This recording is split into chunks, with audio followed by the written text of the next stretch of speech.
Hey guys, it's Jeremy here, Metal Music Meltdown, back with another video. What you have for today, guys, is the next installment of my top 5 albums of each year.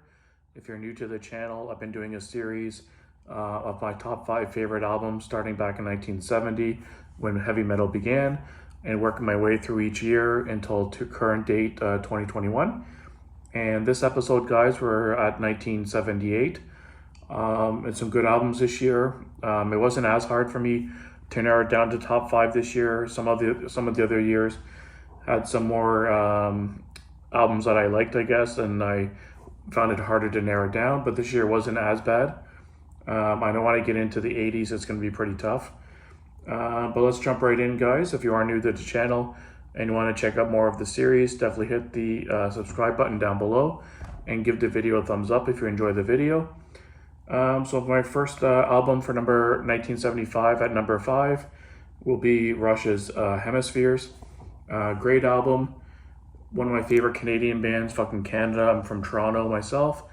And this is in a string of albums they released in the 70s that were great. Starting in 2112 and going through to Moving Pictures. They had a string of perfect albums. And I love this album the same. Very proggy, very hard rocking, great musicianships. Some people don't like Geddy Lee's vocals, but once you get used to them, you can't really imagine anyone else singing for the group. But yeah, great album. Definitely check it out. And at number 4, I put Jazz by Queen. As you know on the channel, if you're new here, we do have a designated Freddie Fridays, showing our appreciation for Freddie and everything Queen. I love this band. It's probably my favorite non-metal band of all time. And Freddie was a legend and an icon, and he is missed sorely. And I put their jazz album at number 4 on my list. Great album. I love all their stuff, especially the 70s. Has Fat Bottom Girls as a classic, Jealousy, Bicycle Race, Dead on Time, Don't Stop Me Now. Just some great songs, top to bottom. Queen almost never really disappoints, especially in the 70s. I love all their stuff. Just a really solid album. And at number 3, number 1, I knew it was going to be number 1 for sure. 2 and 3, I kind of went back and forth. They're pretty close. But at the end of it, I decided to put Judas Priest album at number 3 over my number 2, just because I thought I listened to the second number 2 album a little bit more overall, and I just like it a little bit better. So again, at number 2, I put Judas Priest, Stained Class. Arguably the best Priest album of all time. It's when they really had that straightforward heavy metal sound. Some really great stuff on this album. Beyond the Realms of Death, Exciter is the great opening track. Better by You, Better Than Me is really good. It's a cover. Invaders on there too. The title track is really good. White Heat, Red Hot is really good. Just top to bottom, really good. Rob Halford shines as usual. And some great riffing and stuff on this album. Definitely check it out. And at number 2, like I said, I listened to this album a little bit more.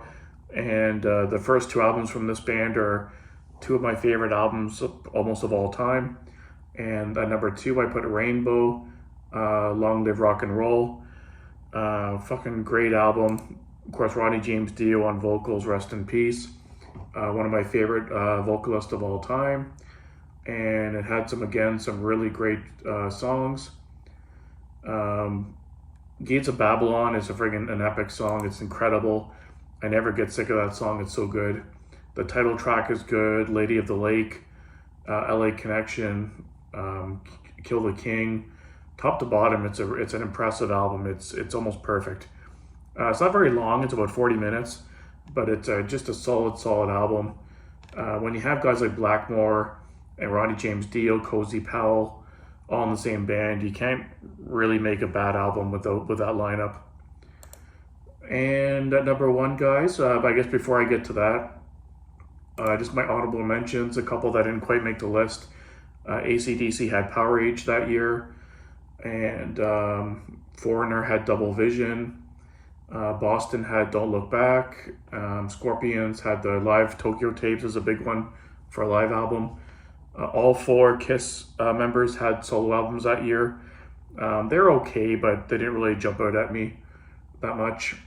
And Judas Priest also had Killing Machine that year. Whitesnake had Trouble.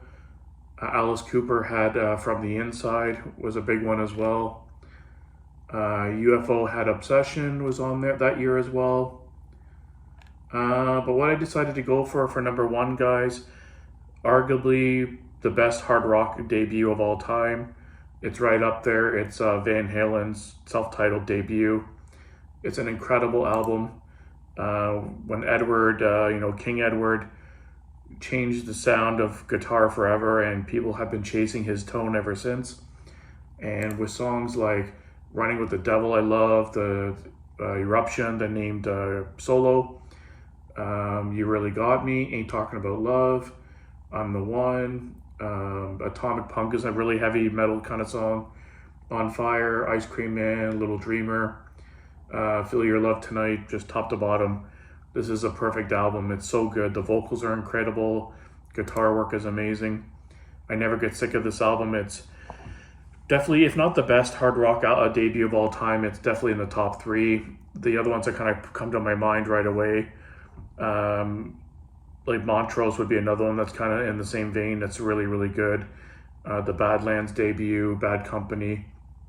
It's in that wheelhouse of great debuts for hard rock, including Queen as well as a big one, Queen 1.